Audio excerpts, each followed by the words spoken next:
One of the most important things on any production or project is communication, whether it's verbal communication, silent communication with eyes, email, text. There are so many different ways that we communicate. Even the way we organize files and folders is a form of communication because we're putting things in a specific order to communicate valuable information to someone else. All of this communication is really important that it's very specific and precise, because without that specificity, you're going to get in situations where you have to reiterate information over again, clarify things that could have just been done the first time, and almost there's so much wasted time. I can't even put a number on it. So much wasted time just recommunicating things that you could have just said right the first time, or done right the first time. And it's very easy to perceive things through your own mind, the way you look at it and how you would do it. And so you get in a mode where you think everyone's talking about the same thing that you're talking about, or you assume that someone else knows what you're talking about. But you have to be very specific with how you talk to other people, because it could be life or death. Probably not always the case in our industry, but certainly sometimes. But if you think of other industries where they're operating really heavy machinery, or there's they're operating on power lines or something that's dangerous, or they're in a fire, or they're a firefighter or something. There's really dangerous scenarios that people get put in for their job, and it's communication could be life or death, where you have to know exactly what someone else is doing, what they want you to do.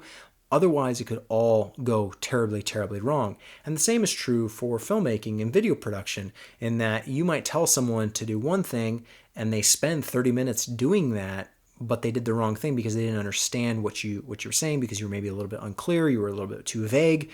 And then you've got to spend another 30 minutes redoing what was already done. And that's just a huge waste of time. Or that just arguments form. Two people are talking two separate ways. The lines get crossed and you're not communicating. So things you should definitely avoid are pronouns like he, she, it, over there. I don't know that that's technically a pronoun, but you know what I mean. Just really vague terms where you're not being specific and precise with your language. They, them, he, she. You is pretty precise, but even that, use people's names, use specific locations. It'd be pretty, you can understand the difference. If I give you a actual address, the number, you can put that into Google Maps, or you can look it up and know exactly where that location is. If I start telling you to take a right about 50 yards down the road, and then you're going to see kind of this reddish building, and then you're going to take a left, you can understand how you could end up at the wrong spot. Same thing is true with the way we talk about other things. Be very, very precise, very, very specific, so that, and even when you're super specific, you could give someone the exact address and Google Maps could still mess it up. So I'm not saying that it's always going to be 100% perfect, but as close as we can get to that is what we should be aiming for.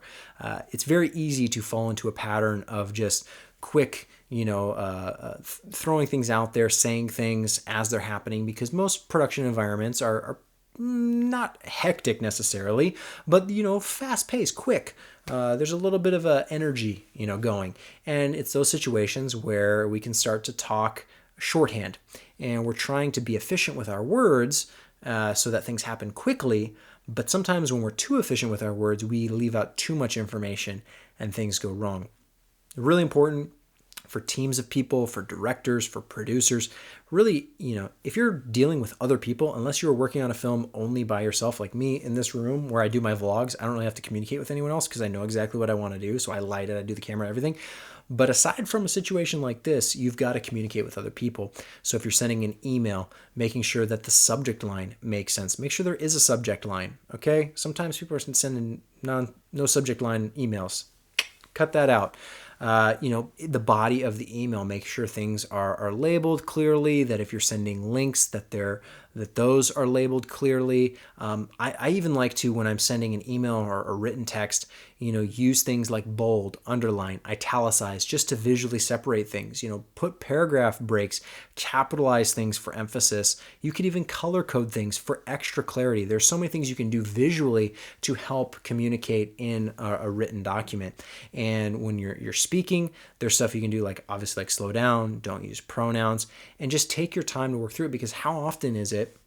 I'm trying to think of an example. I don't know that I've ever caught one, but in these videos that I make on YouTube, I'm sure there's a time where I've misspoke and I've said the wrong thing when and most people probably knew what I meant, but that happens all the time in real life. You say the wrong name of somebody, you say the wrong name of a place, you get two different cameras confused and you start talking about one like it's the other, and people are like, what are you talking about?